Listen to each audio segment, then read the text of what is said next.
Assalamualaikum warahmatullahi wabarakatuh. Kami dari kelas D4TI 3C dengan kelompok yang beranggotakan pertama saya Dian Marguci, selanjutnya Diki Alvandra, Gani Berdusura, dan Yuki Ardiansyah. Kami akan mempresentasikan hasil tugas yang sudah kami kerjakan mengenai resume yang telah kami buat, yaitu analisis kinerja algoritma TCP dan UDP pada komunikasi data dengan skenario simulasi berbeda. Untuk masalah akan dijelaskan oleh Diki Alvandra. Untuk Diki, saya persilakan untuk menjelaskan. Assalamualaikum warahmatullahi wabarakatuh. Terima kasih atas kesempatannya moderator untuk saya menjelaskan tentang masalah yang kita alami dalam analisa kali ini. Nah, yang pertama yaitu adalah perilaku protokol UDP dan TCP. Perutaian ini dengan metrik dan skenario jaringan yang berbeda masih belum terlalu jelas bagi kami.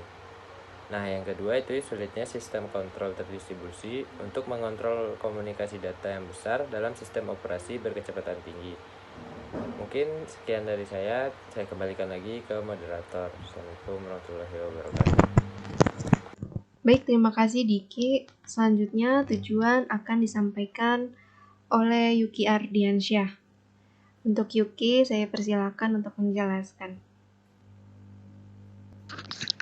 Terima kasih moderator yang telah mengizinkan saya untuk melakukan bagian saya. Di sini saya akan menjelaskan tujuan dari dua artikel yang ada. Yang pertama menganalisis perbandingan kinerja algoritma pada TCP dan UDP untuk menentukan secara tepat protokol mana yang lebih baik. Di sini tujuan dari itu untuk mensimulasi analisis dan compare dari TCP dan UDP protokol menggunakan Annealing NS2 dari dua skenario tersebut. Skenario pertama bisa dicoba dengan bandwidth yang berbeda. Skenario kedua dilakukan dengan package yang berbeda. Untuk artikel yang kedua, menguji datagram UDP dalam mewujudkan mode kontrol terdistribusi pada komunikasi data berkecepatan tinggi dengan beberapa mode. Tujuan dari ini bisa diambil di mana respon dari UDP-nya, pengiriman dan penerimaan untuk menganalisa UDP datagram bisa dibaca oleh mudah dengan memahami efisiensi dari data tersebut. Juga dari mekanisme real-time interrupt-nya juga responnya sangat cepat. Terima kasih. Itu dan sudah. Baik, terima kasih Yuki atas penjelasannya. Untuk skenario simulasi akan saya jelaskan. Jadi dalam penelitian ini menggunakan simulator NS2 untuk mengevaluasi dan menganalisis perilaku protokol TCP dan UDP. Simulasi ini telah disajikan dua skenario, di mana pada skenario pertama bandwidth divariasikan dari 0,1 MB per ms hingga 0,5 MB per ms, dan ukuran paket ditetapkan sebesar 64 byte. Sedangkan pada skenario kedua, ukuran paket divariasikan dari 800 byte hingga 1000 byte dan bandwidth ditetapkan sebesar 0,3 MB per ms. Jumlah node dalam penelitian ini adalah 8 dan waktu simulasi adalah 64 detik pada kedua skenario.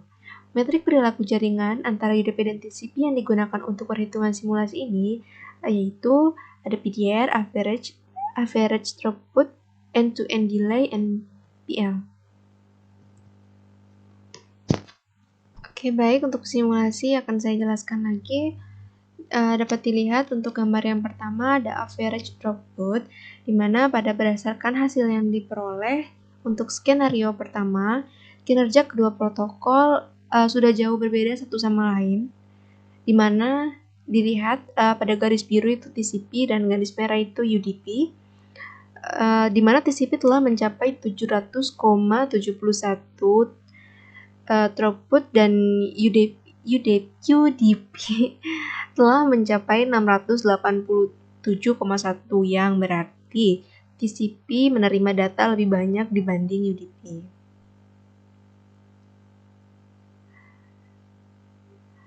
Oke, selanjutnya end-to-end delay.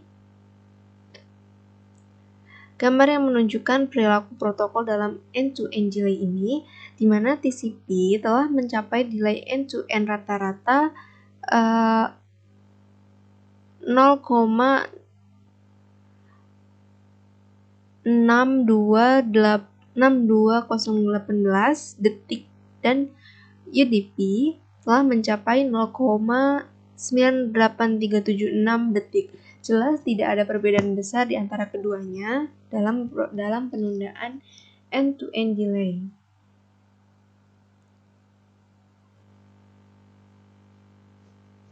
Pada gambar di bawah ini yang PDR ini, TCP menunjukkan perilaku jauh lebih baik daripada UDP, di mana TCP telah mendapatkan 100% dari jaringan dan UDP telah memperoleh 4,04 dari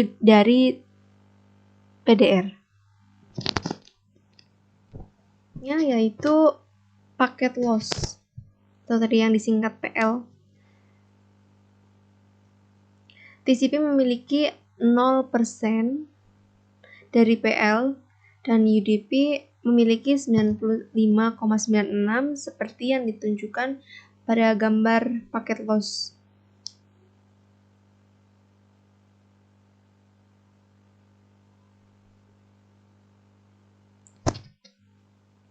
Jadi setelah melihat simulasi yang pertama, dapat dilihat hasil dalam scanner pertama menunjukkan bahwa TCP ini memang lebih baik dari hal semua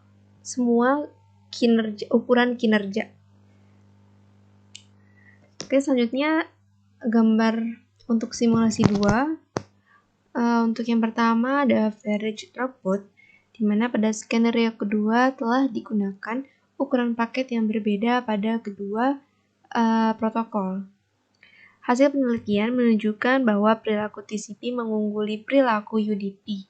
Dapat dilihat pada TCP memiliki 580,67 throughput dan UDP memiliki 302,67.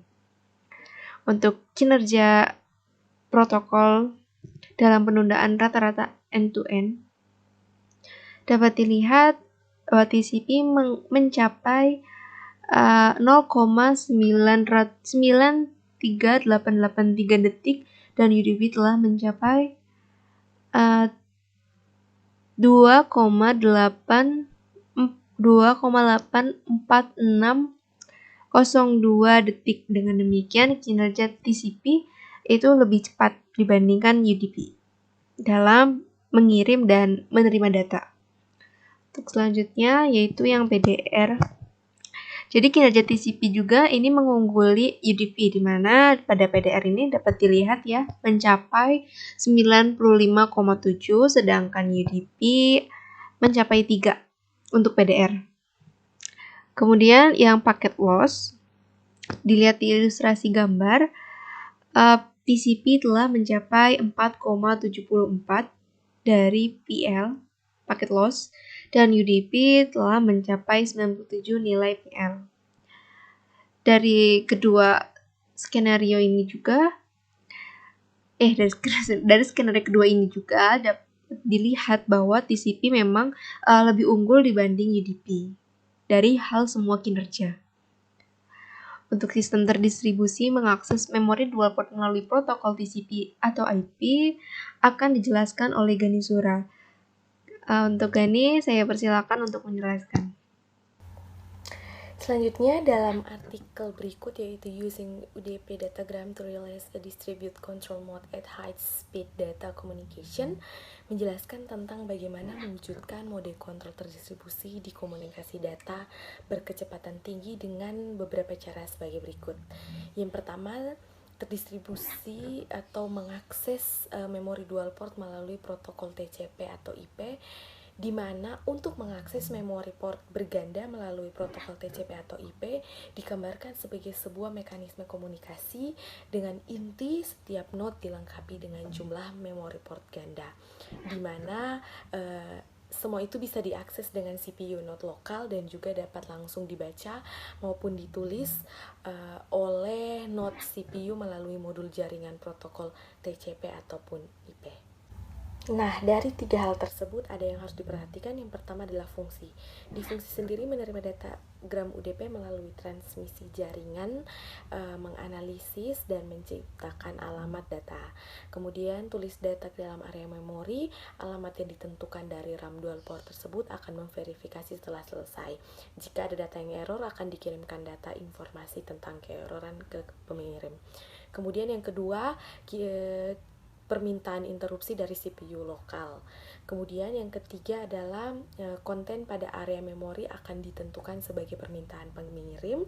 Kemudian ada penulisan CPU lokal ke dalam dual port RAM dalam bentuk data menjadi sejumlah datagram yang kemudian dikirim sesuai dengan alamat jaringan yang telah ditentukan, kemudian dikirim ulang lagi melalui datagram ketika menerima pesan jika ada terjadi keerroran. Itu untuk bagian yang fungsi.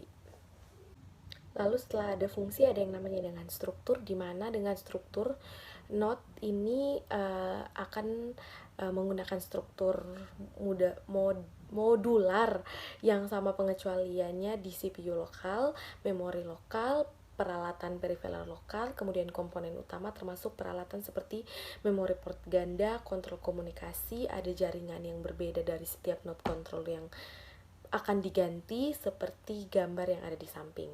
Kemudian ada juga yang namanya kontrol, di mana kontrol ini akan memberikan interupsi, di mana akan ada setiap respon real time yang akan diatur untuk memberikan perintah-perintah khusus.